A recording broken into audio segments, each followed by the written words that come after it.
Jeudi 2 juin.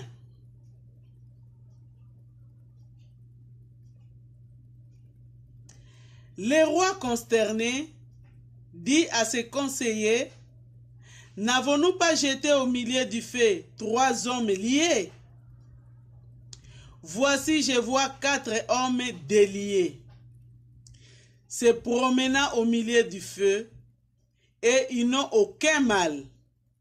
Et l'aspect du 4e est semblable à un fils de Dieu. Daniel 3, versets 24 et 25. Les 3 jeunes Hébreux 2. Daniel 3.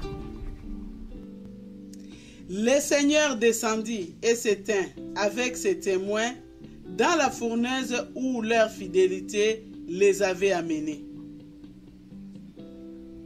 Ils avaient marché avec Dieu dans les palais du roi, et Dieu marchait avec eux dans la fournaise préparée par les rois.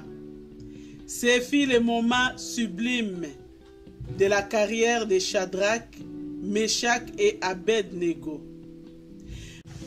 Les yeux se détournaient de la grande statue d'or pour regarder avec étonnement les 3 captifs dans la fournaise. 3 hommes avaient été liés et l'on voyait 4 hommes libres et déliés. La fournaise était-elle une réalité?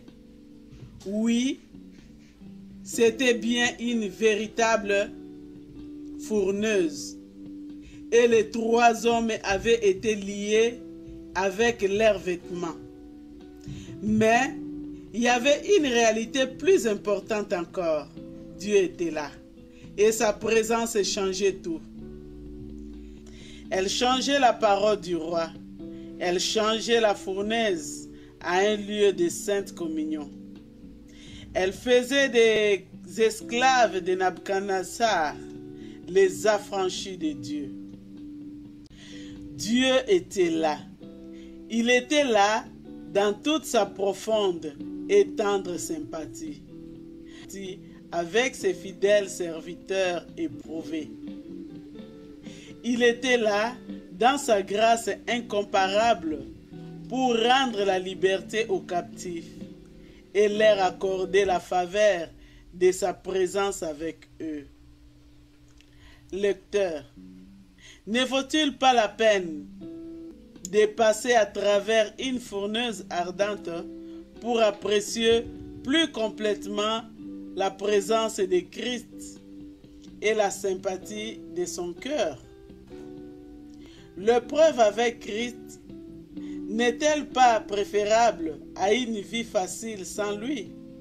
Et une fournaise où il est, ne vaut-elle pas mieux qu'un palais où il n'est pas?